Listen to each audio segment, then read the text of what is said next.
Anyways, next up we have competitive gamers. This is the MLG and esports crowd.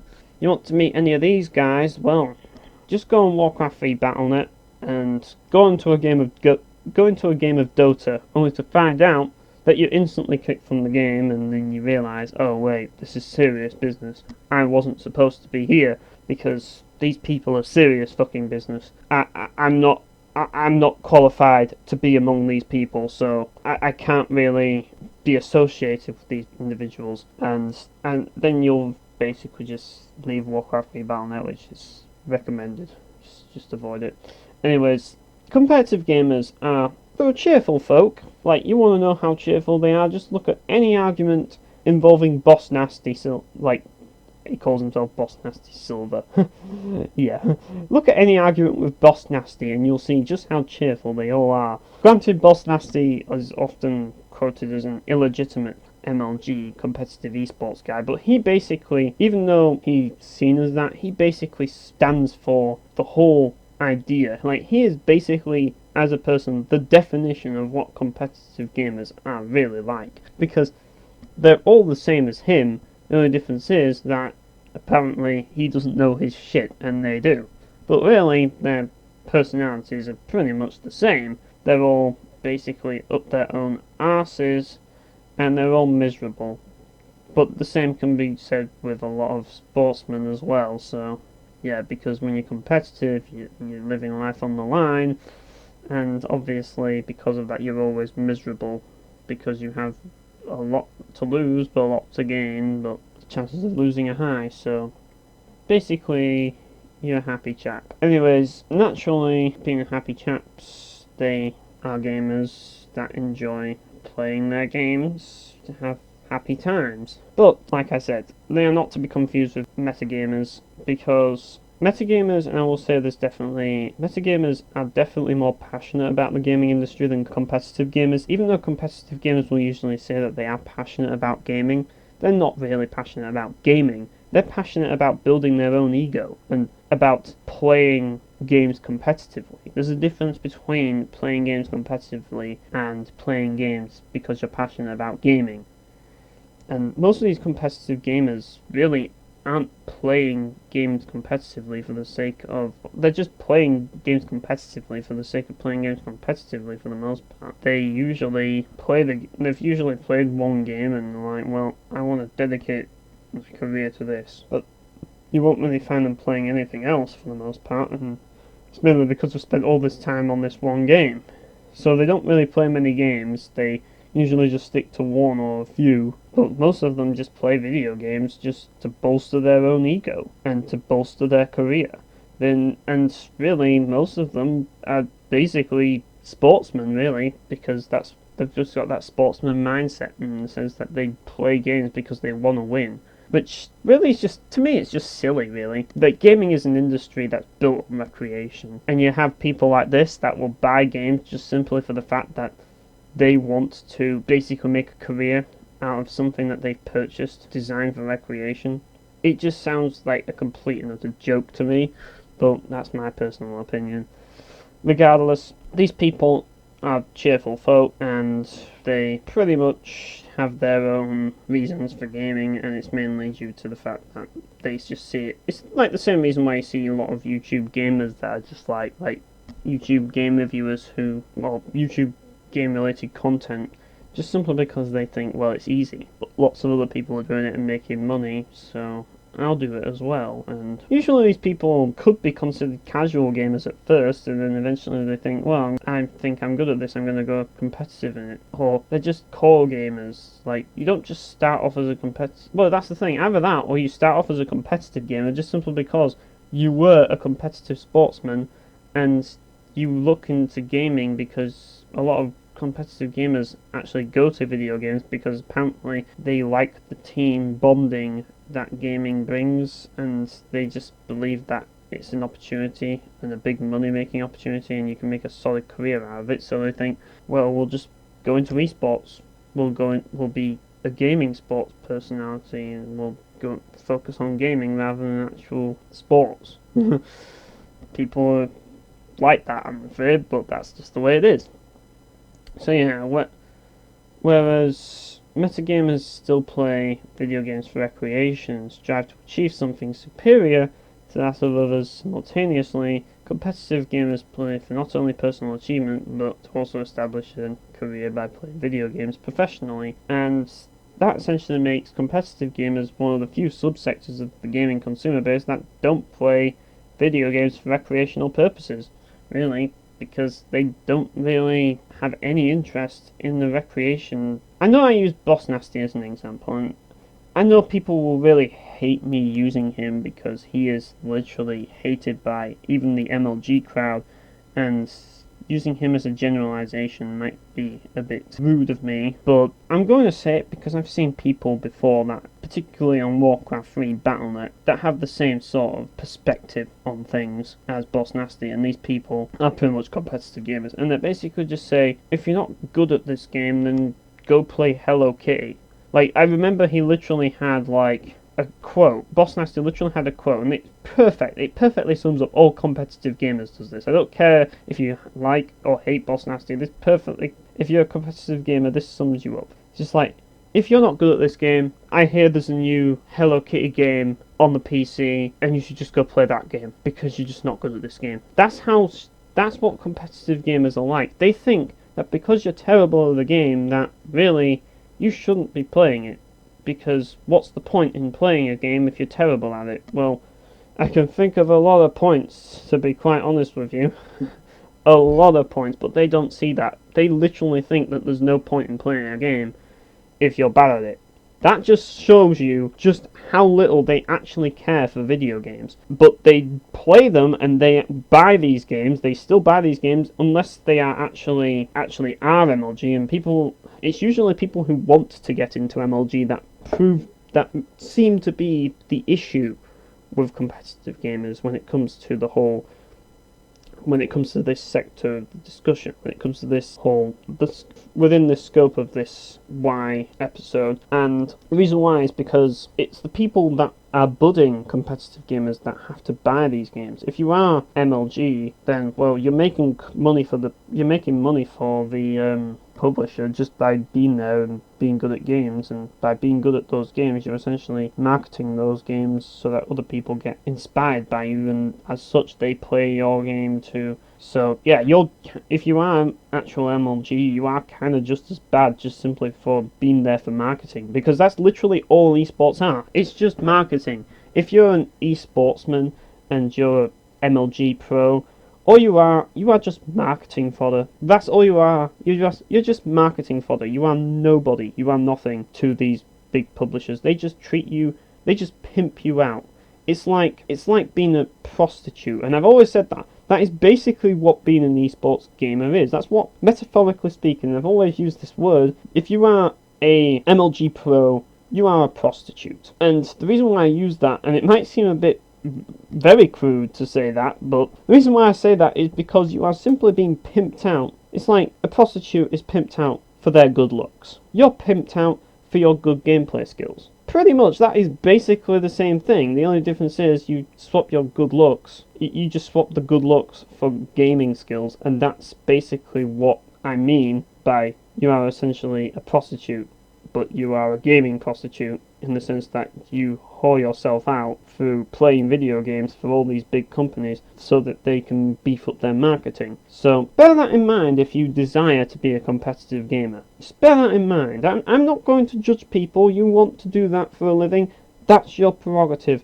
But just keep that in the back of your head if you want to ever become one of these people, because that is basically what you are doing. Just want people to realise that, because a lot of people don't seem to realise that. Anyways, like I said, competitive gamers will buy all esports related games without question, just simply because it's another game for them to practice. But a lot of, if they aren't like in the MLG or big competitive gamers, they'll usually stick to one and focus on it until they've mastered it.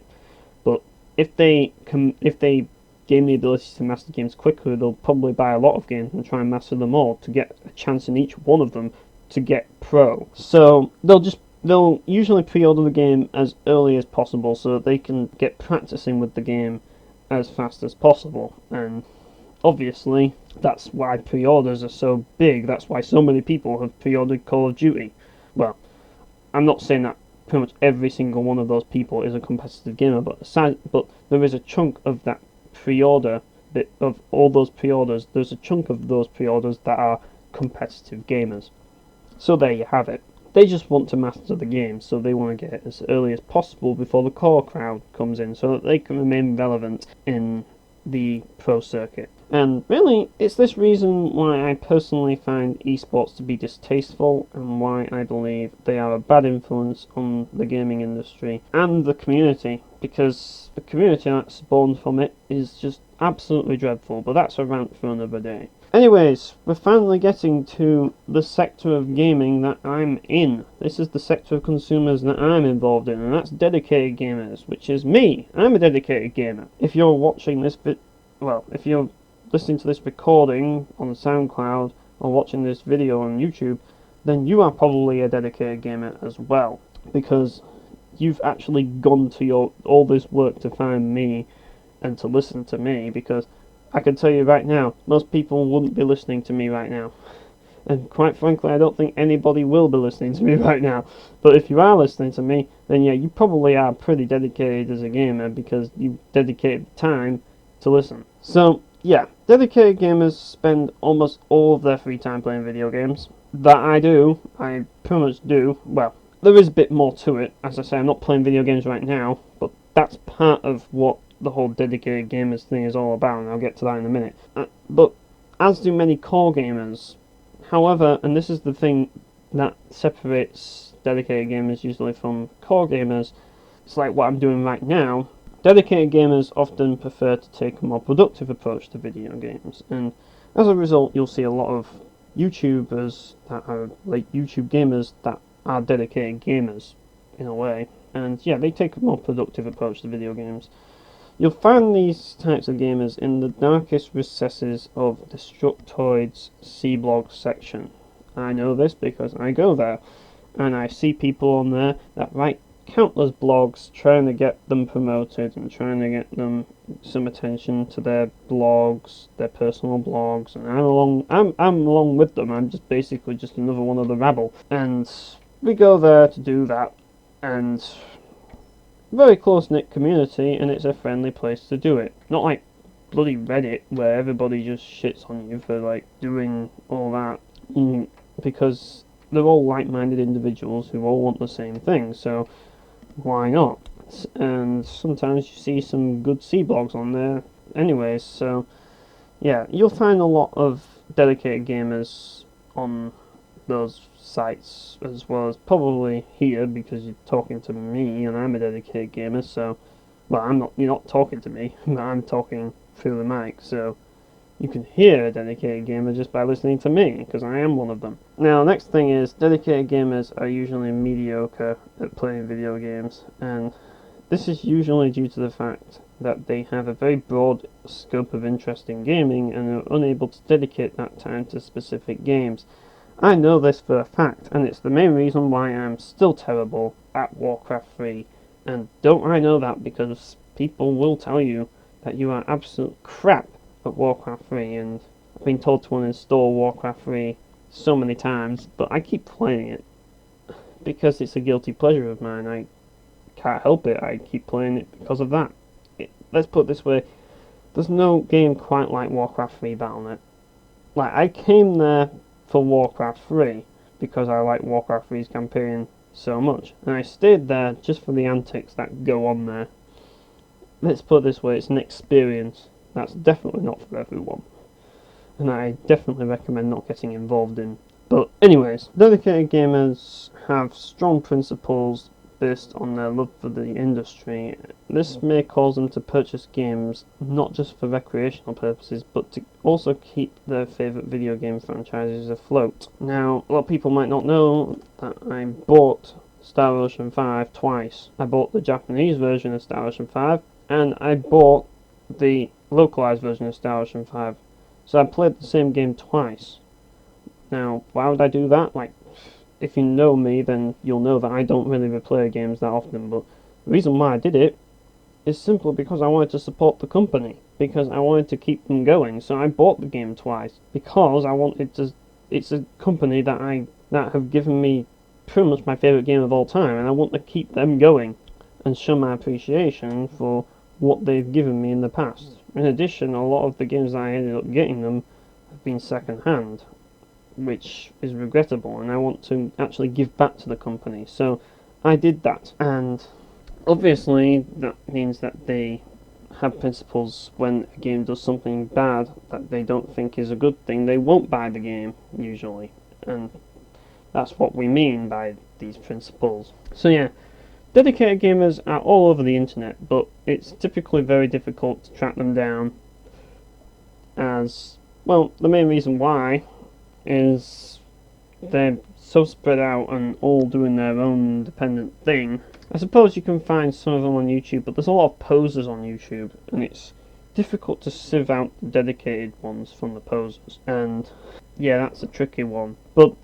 they are there. You just have to do a bit of looking.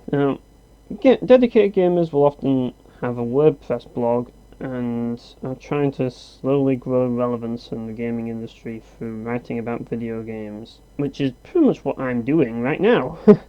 Yep, that's exactly what this video is about. Growing relevance in the gaming industry through talking about video games, which, like as I say, in my next point, most dedicated gamers are found on YouTube instead of WordPress. Most dedicated gamers don't use WordPress because YouTube is better. And the reason for that is YouTube is an easier platform to build a community on, and that's why I'm trying these videos, so that I can eventually build a community on YouTube. Now, most dedicated gamers turn out to be game reviewers. This is due to their amount of experience playing different types of video games. Pretty much, but there is a few things to it. Dedicated gamers tend to be analytical because they've experienced so many games. They see things very quickly because they look up the games and then they think back to other games and they see something in this game and like, this is different. Why is this different to this game? And then they'll find out the problem and they're like, this is the reason why. This could impair enjoyment, or this could make a game more enjoyable, or things like that. And that's why. And you kind of do have to play a lot of games to really get that, because if you don't really have other games to reference to or different games to look at together, and in fact, it's more difficult to find the problems. So yeah, that's that. Dedicated gamers will sometimes also be indie game developers, which I wish I was, but I'm not sure if I am going to upload this other why discussion that I was going to do, but I don't think I really should. I've already written a blog about it, but I had a why video that I did, well, sound recording that I did, and I don't think I'm going to use it because, well, I just don't think that I know enough about game design to really talk about this subject as broadly as I should. This is more what I should be talking about, not game development. And basically, I just really gave up on game development just simply because of a lot of things. And I wrote a blog about it on the Destructoid, which, like I said, because I don't know much about the industry, I had to make presumptions and theories based on observations. And as such, it's definitely not a resource that you will want to use if you are looking for the real information, because I don't really have access to that information. I just look at observations based on things I've seen. Anyways, dedicated gamers sometimes spend more time doing productive activity in games than actually playing them, which today, well, I haven't really done that much playing games at all. I've been doing other things, really. I mean, it's like sometimes I'm writing a script, or sometimes I'm doing this right now, which I don't know like how long I will keep these scripts going, but sometimes I'm doing other things. Sometimes I'm playing games a lot, and really, that's the thing. But sometimes I like to do productive things. We all have different things that we like to do, and this is what I like to do for a change. Think of something productive to do. And I want to produce things that are of value, obviously. So I want to produce things that I believe will impact the industry in some way, and that's kind of my goal. So, yes, And yeah, this recording was made for all gamers. Like, it doesn't matter whether you're casual core or anything, this is for everybody, and I think everybody should watch this. But dedicated gamers, I do have a bit at the end for you lot, because if you are a dedicated gamer, then you'll probably know all this by now. But if you are a dedicated gamer, I'd say stick around till the end, and this is only if you're a dedicated gamer who agrees with my values. You might not agree with my values, but yeah, dedicated gamers are my main target audience for the majority of what I do. But for this, I want to target everyone with this because really I want a lot of people to actually know these things. There's a lot of things that need to be known that surprisingly not enough people know. So getting these things out there is important. So yeah, that's the dedicated gamer. Next up we have collector gamers. Best definition of a collector gamer would be Pete Dorr. Yeah, that guy. I think everybody knows that guy. Huge game collection, yeah, that's a collector gamer. Collector gamers are what I like to call the real hardcore gamers, because you have to be hardcore to have huge shelves with tons of gaming merchandise, and you have to be hardcore to do that, like, you really do. Unlike dedicated gamers, they tend to not be as productive with gaming, which isn't always true. Like, some do, some don't. Like, Pete Dorr is kind of productive in the sense that he does videos, but some game collectors are kind of not like productive. A lot of them are not really productive in that sense. But they are still equally as passionate as with video games as dedicated gamers. And yeah, the next one, collector gamers don't always have principles, but some collector gamers do have principles. And the biggest example of a collector gamer that does have principles and is also, I would definitely consider him a dedicated gamer as well, just like me, would be Alpha Omega Sin. Alpha Omega Sin is without a doubt definitely on point, and he is definitely a dedicated gamer who has a lot of valid things to say about the industry. And yeah, I have a lot of respect for the guy personally. He's a very brilliant guy, as he really discusses a lot of things that really need to be discussed in the industry, and he has strong principles and he doesn't give up on them in that sense. So, but he is an optimist. I wouldn't really consider him a cynic like I am. He is kind of cautiously optimistic with a lot of what he does, but he is easy to he doesn't hesitate to lay down the law when things are done wrong, and he uses the power of his voice against things to spread the word, to stop people making the mistake of buying the games if they feel the same way. And I'm glad people like Alpha Omega Sin exist, because he helps me decide on my principles when he makes these videos things. You could argue it's like giving into the media, but people like Alpha Omega Sin, he isn't exactly like mainstream media. He's just a YouTuber, and he's just a down-to-earth guy, so I can trust his judgment. So, yeah. Collector gamers tend to buy more than one copy of a game, and this is where the issue with collector gamers generally comes into it. Like, if that game is by Activision, that's 2 sources of income, that's 2 yeses that they get on their sales report, which, even though it's just one person that agrees to it, they take it that 2 people agree to it.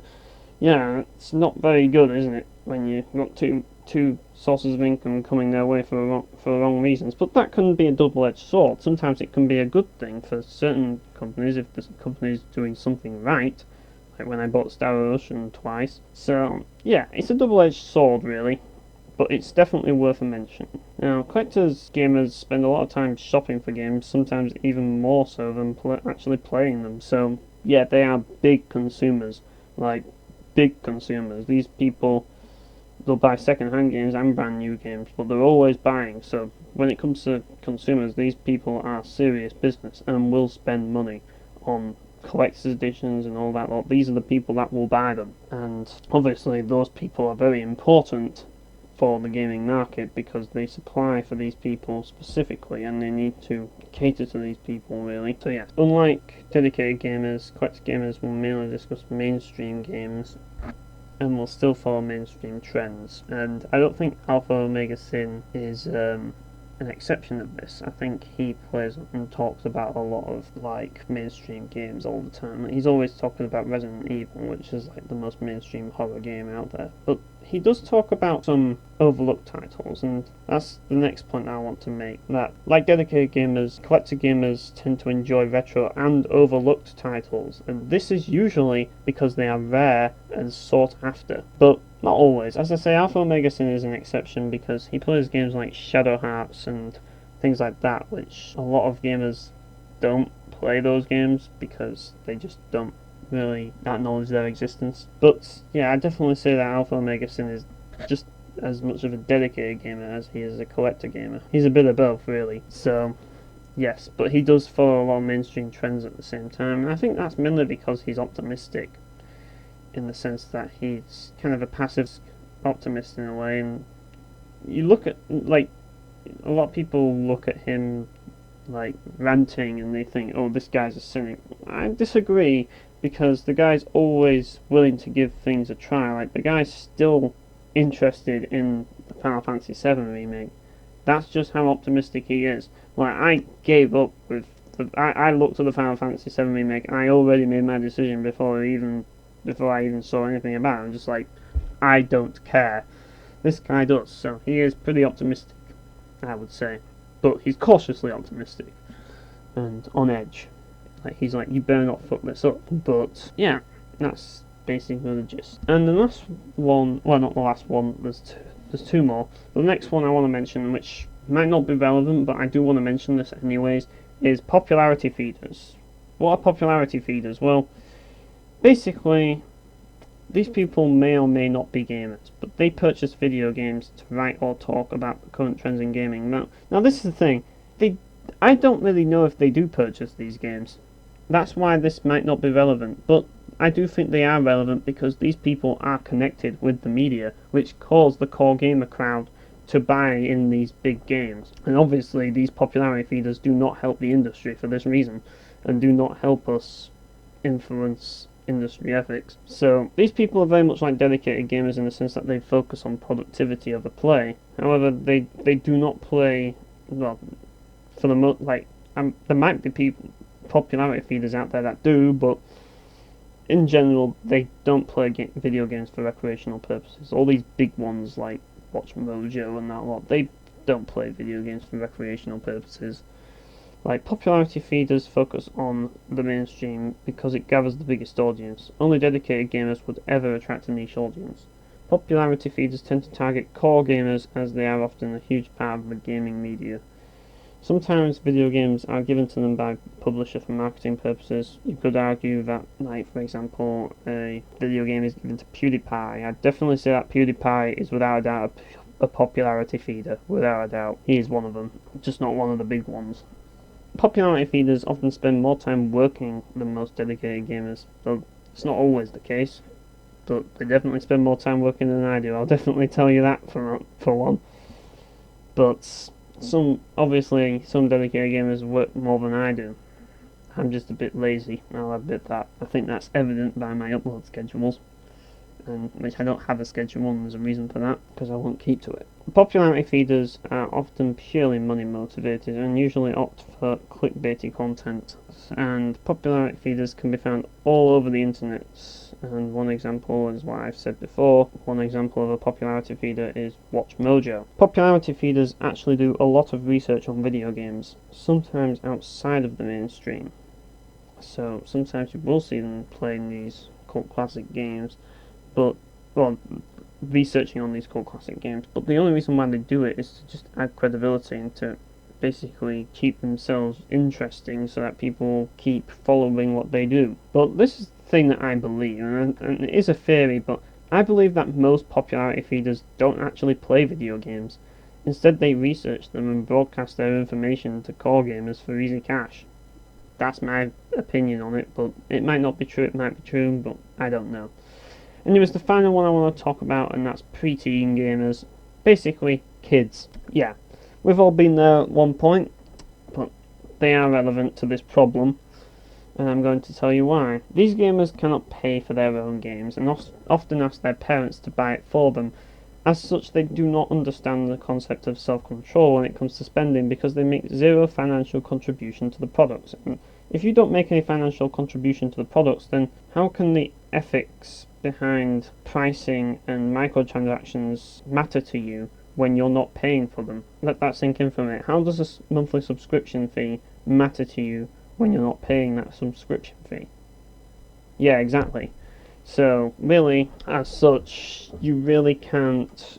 When they get games, they're obviously not going to care about any of what we're talking about. These gamers tend to follow common trends among other younger gamers. This is because there are many social groups in schools which play popular video games like Call of Duty, and as such, it becomes a requirement to play these games in order to remain or become one of the cool kids in order to fit in, which, yeah, like if you go to any school, there's always that group of people that are into Call of Duty, and if you're not playing that game, you feel left out.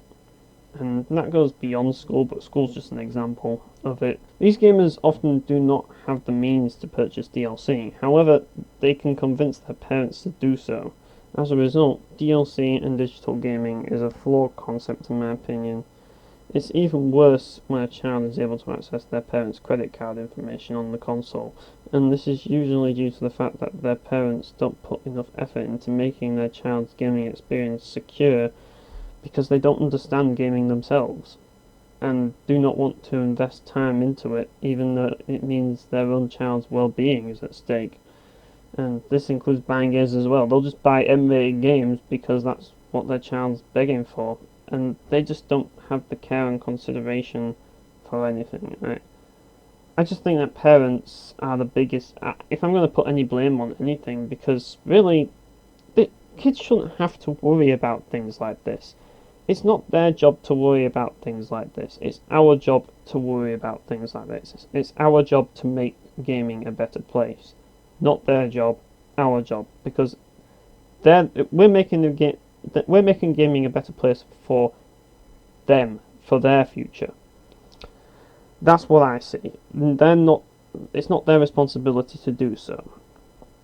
But as parents, really, it comes down to you, not the children who play the games, because you're the person who buys them, and you shouldn't be buying 18-rated games for children. You shouldn't be buying Call of Duty for your children, and you should be really putting your parental controls on so that your child shouldn't be voice chatting on your computer because they're chatting with people that are older than them. And yes, it's awkward to play with someone that's younger than you. It really is. Like you can't act yourself because children take things too literally, and it just shouldn't happen. It really shouldn't. And really, it's another knock against consoles, because consoles make it so easy for kids to access their parents' credit card information, and at the same time, it's so easy to gain access to these games. Whereas, well, it's just so easy to gain access to everything. Whereas on PC, it's a lot easier for parents to put these security measures in, because parents are more familiar with computers, particularly if they work in an office job where they have to use computers. Whereas consoles, they don't know a single thing about consoles because they didn't use consoles when they were their age. They basically played hopscotch and played with like all the other sort of things that they used to do. They didn't play video games. Granted, some parents do, but not every parent does, and most parents just don't play video games at all. Maybe the parents of the future would be more, yeah, but not really. Not everybody is a gamer, and really, as such, PCs are probably actually, in my opinion, the best platform for kids for that reason.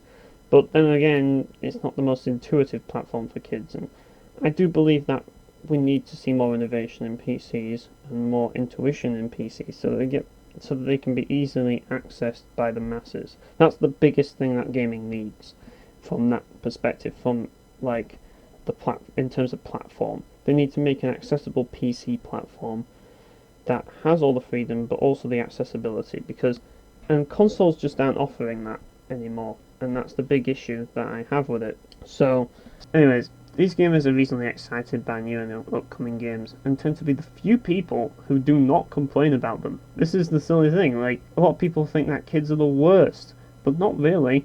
kids aren't actually always the worst, and I will tell you that straight away. People think, oh, stupid kids, and yet they act like worse than the kids do. And really, the one merit that I'll definitely give the kids is they don't really complain about games at all. They play them and they enjoy them and they move on. They don't make a big deal out of it, about silly things like other communities do, like the better game community. And really, they're pretty chill for the most part. They're just immature and young. That's basically all there is to it. However, like I said, this means that they are constantly happy with games no matter how good or bad they may be to the masses, so long as it makes them feel cool while playing it. This is why kids tend to play M-rated games, because it makes them feel cool when they are playing a US Marine shooting people with an AK-47. Pretty much, that's why you see it. Anyways, yeah, that's basically all the different sectors of the consumer base. And now, when all these individual sectors of the consumer base clash, there's often a lot of disagreement, and this is usually why a lot of video game communities are so toxic, which, like I said before, that's a topic for another day. In addition, it's impossible to convince the entire consumer base of unethical business practices in the gaming industry, because of how detached they all are. You can't go to like a casual gamer and tell them and convince them that of these unethical business practices, because they just aren't interested and just don't want to hear it. They just want to plug their ears while you're talking about all this. And these gamers are still buying games and causing the issues. So yeah, it's also impossible to convince them to support good things in the gaming industry, which isn't just the player's job, it's also the publisher's job, and even they can have a hard time doing that, and that's why they tend to only focus on the AAA and the mainstream, because it's easier to market. Any IP that sells, any brand that sells better, an established brand is better for sales than a non-established brand, pretty much. And that's just the way it is.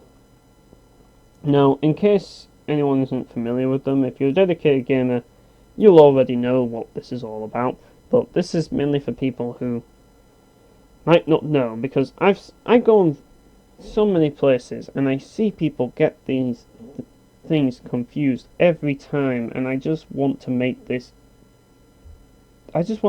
clear right now, so that people know what their jobs are. I want to talk about the differences between publishers and developers, and I just want to get this out there for people who don't get the difference, so that I really don't have to talk about it again. Now, if you're a dedicated gamer or someone who knows their shit about gaming, you don't need to know this. Like, you probably already know this, so just skip ahead if you want, but basically I'm going to get to publishers. Now, what publishers? Publishers are the companies who have their logos printed on the game's box art. So you look at Call of Duty, it has Activision on the box art. Right. I think sometimes they do put the developers on, like Infinity Ward and that lot.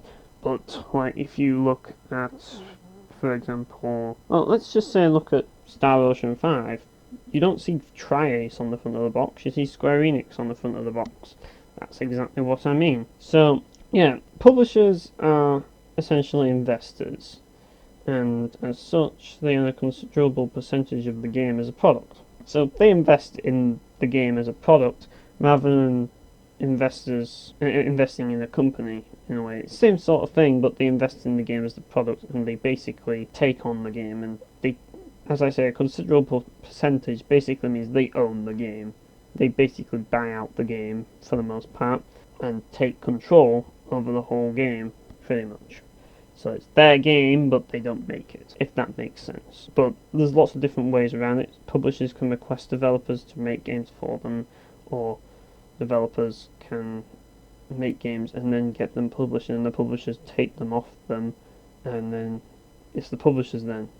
But the developers get a very small cut, but the publishers market it to death, so that they make so much money that that small cut can actually be a lot of money for the developers, but only if it sells well, and only if the publishers don't fuck it up with microtransactions and DLC and all that bullshit. But yeah, then it can really be harmful if they really mess with the consumer base, because it's the consumer base that decides whether a game sells or it doesn't, whether it succeeds or it doesn't ultimately. And because we don't have much control over it, I don't have much control over it, so good luck trying, developers and publishers, because I can't do it, and I'm one of the consumers. So yeah, publishers do all of the marketing, public relations, and pretty much everything a game goes through outside of its development. Publishers have more control over their games than the developers themselves. However, most publishers do not interfere in the game's development because they lack the expertise to do so. Robert Kotick himself mentioned this in an article, stating that if he put his personal opinion forward, it would damage the overall sales of the game, so he steps back and focuses on the money side, because that's his expertise. So, that's what publishers are all about. Another thing I want to put out there is publishers are the ones who price games, and they are also the ones who distribute them. The same goes for DLC. So when you see a game is 60 quid, and when you see a game is like $70, for example, you know that it's not the developer that priced that game. Unless they are an indie developer, it's not the developer's fault. It's not the developer who priced the game. It's the publisher who priced the game. This is also worth thinking about when you are blaming developers for making their game not worth the price tag, when really you could argue that the publisher put the price tag too high when the developer wasn't given enough money to make it in the first place, i.e. Star Ocean 5. Maximum price tag, but very low budget given. So naturally the developers get blamed for it. That is if they even think the developer's existence, which most of these people don't even know that developers are not Square Enix. They still think that Square Enix actually developed the game. There are people out there that think that, believe it or not. This is a world where people like that exist, and that's why I'm actually doing this right now, to really clarify. So yes, anyways, publishers aren't always gamers. They are just investors, just like the dragons in Dragon's Den. The only difference being that instead of a single person, the investor is represented by a company, and they invest in products, not businesses. However, some publishers do invest in businesses. For example, Sega own Amusement Vision, and they are the team who worked on the legendary F-Zero GX. So, Sega got a really good number there. They have one of the best teams under them, and they didn't even know it. How could the stupidest gaming company of all time have one of the greatest subsidiaries of all time? I don't know. Maybe that was the smartest thing they ever did. It probably is. It probably is. But Amusement Vision weren't actually part of Sega when they made F-Zero GX. That's one thing a lot of people don't know. People say that Sega made F-Zero GX. They didn't. If they did, I wouldn't be playing it because it would be shite. Amusement Vision made F-Zero GX, and they made F-Zero GX when they weren't part of Sega.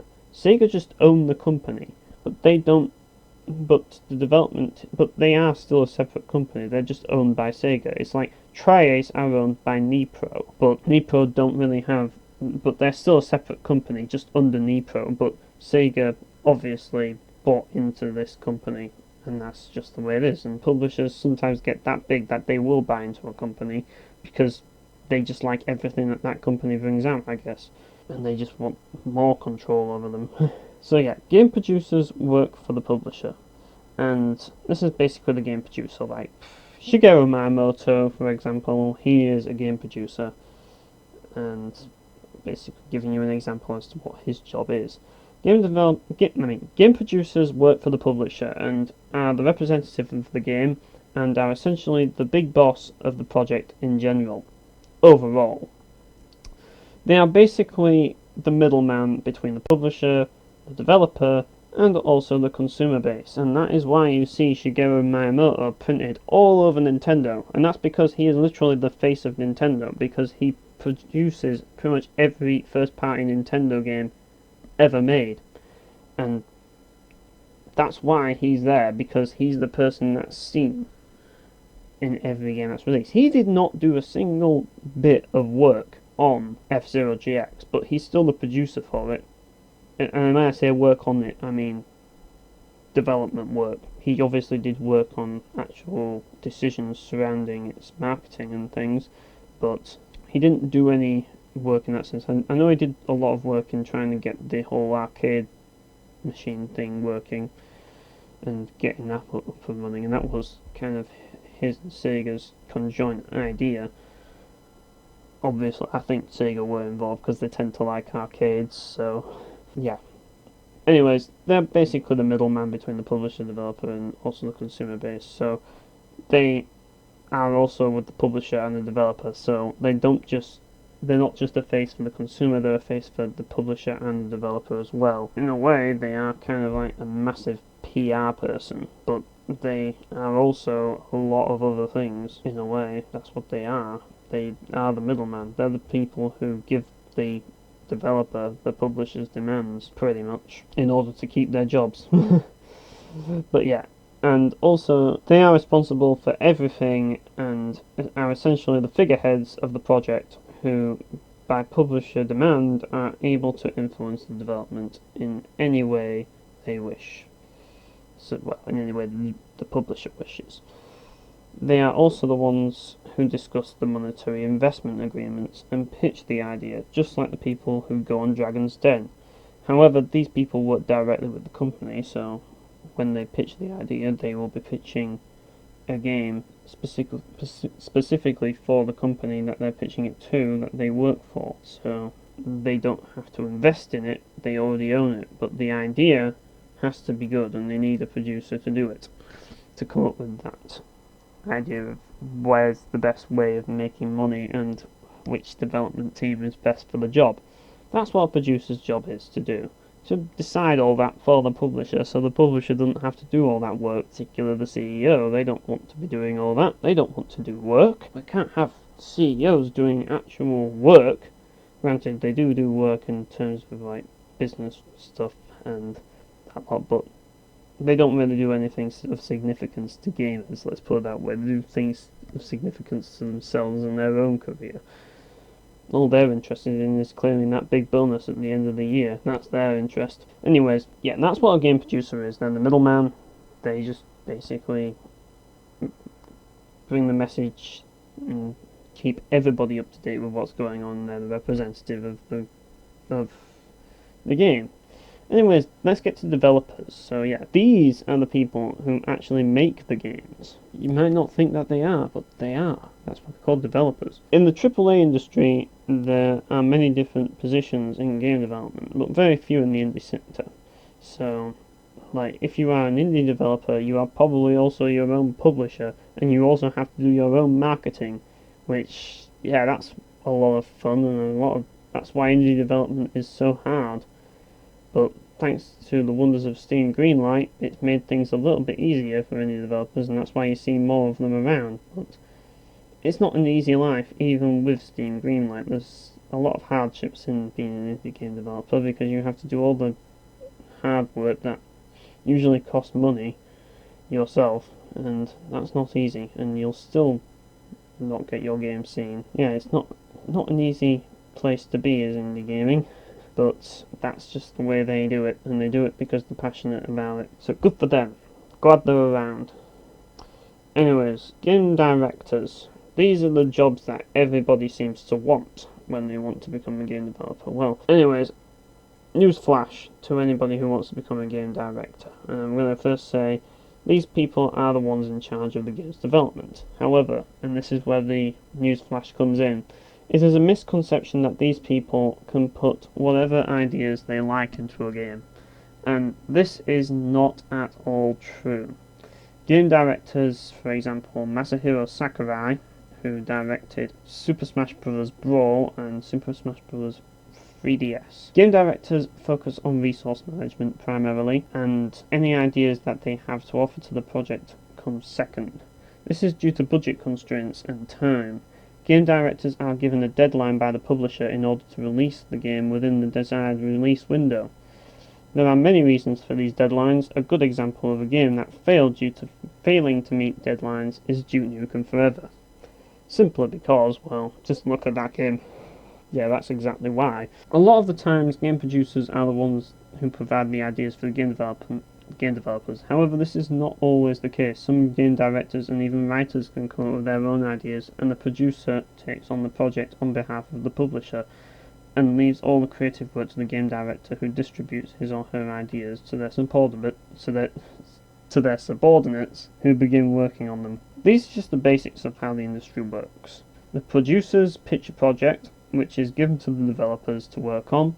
The publisher then distributes the product under their own terms, and the consumer purchases the product, and that money is divided by the retailer, the delivery people, the developer, and of course the vast majority of the income goes to the publisher, because, like always, publishers always win. That is a universal fact about the gaming industry. Publishers always win, and when they lose hard. Look at THQ, for example. But they were begging for it. Oh, they were. They've always been begging for it. After this, sales data is analysed, and a new project is pitched based on that data. Rinse and repeat. That's basically the gist. Like, the sales data is analysed. They think, well, it didn't sell very well, so we'll have to go with plan B. Let's throw microtransactions, or, oh, it sold well, let's throw in more microtransactions. That's literally how Activision's business model works. Just so you know, that is literally how they analyse their sales data. I don't even need to go into Activision HQ to know that, because I know exactly the fact. Their answer is always microtransactions, no matter what. Anyways, knowing this, it is important to realise that sales are the main indicator as to whether or not a company is doing something right. So long as they are doing something right, they do not care about criticism. And this is where everybody can come back to reading or listening to what I'm saying again here, in the sense that people need to realise that money is what makes these big companies decide whether they want to carry on. If you give them money, you're basically agreeing to their terms. That you're basically agreeing to all of these unethical business practices that they're doing. You're basically saying, I like microtransactions in games. I like paying extra money for something that I should really be getting free, because I have lots of money to throw and I enjoy burning money. So that I really shouldn't really need to burn, but I just enjoy burning my money so much that I really love this opportunity that these developers have given me to burn money, because I don't know what gambling means and I don't know how to use gambling sites. I also don't know the concept of buying a game twice, and I also don't know the concept of throwing my money down the drain. But because of people like Activision, I have learned that concept, because they just do it all for me. They just take my money and then they're just like, don't worry, we'll take your money off you. You don't have to worry about having to put your money in the fire or down the drain any longer. Just give it to us. We'll look after it for you. That is what Activision's business model. That's literally their motto. The motto of their company is, don't worry, we'll look after that money for you once it's been invested into a yacht, or for the shareholders, and so that Robert Kotick can take a huge juicy bonus out of it at the end. I know he will be. Oh, he will. Anyways, so yes, as a result, game reviewers aren't as influential as other critics in other industries, as casual gamers make up the majority of the consumer base, which, yeah, that makes my job kind of insignificant, doesn't it? That's why it's not my job, really. So, yes. However, the other gamers, such as competitive gamers and pre-teen gamers, may also bypass game reviews, just simply because they just don't care. As a result, budding game reviewers, such as myself, struggle to bring a clear message to the masses. This is not only due to our lack of relevance in the industry, due to the fact that people like Jim Sterling exist. It's mostly due to the fact that, well, we can't influence all these people. We can't bring the message to the masses. And as such, we can't really bring our voice forward and become a big part of the industry in that sense. Well, yeah, we can't really bring the message to the masses no matter how popular we are. Even though the reason why I'm not broadcasting any messages is because I'm not very popular, and that's just simply because I'm not good enough yet. But with people like Jim Sterling who are popular and are good enough, even they struggle to do so because of the consumer base. That's simple. People just aren't going to watch his work because they're not interested in the industry. Only people interested in the industry are going to watch it. That's probably going to be the same thing for me if I ever get any watchers, so kind of what I'm doing isn't really going to amount to much, but I do still have a voice and I do want to broadcast it. So yes, however, I personally found myself among the crowd of game writers trying to find a voice.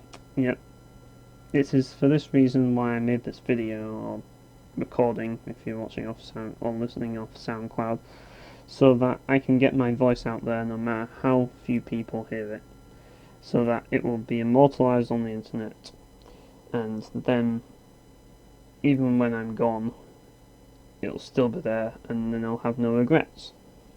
And that's why I do it. At least then I will have done my bit for the industry, or at least that is how I feel. Really, what more can I do? After all, the rest is up to you guys. Do you want to keep supporting these publishers and these unethical business practices? Is that what you want? If so, just do what you gotta do. That's all I've got to say, really.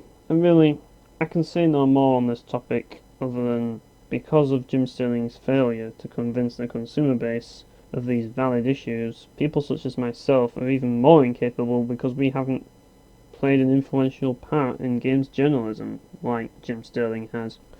So put simply, unless all gamers can become dedicated gamers such as myself, we will not be able to fight back against unethical business practices in the same way as other industries do, which keeps the balance. As someone who works in tourism, which is where I actually do my proper work, really, that actually pays, I see this firsthand. Like, I see its consumer base all the time, and quite frankly, they're all like-minded individuals who just want a recreation. They just want a good time. They just want recreation and nothing more. But in the gaming industry, people desire more than just recreation from their games, and as such, there's no balance between consumer and manufacturer. Or, well, in this case, the publisher. And really, this is, in my opinion, a very bad thing for gaming and a very bad thing for the industry in general. It's not healthy for it to be like this. It's just not healthy. Like, it really needs to be more balanced.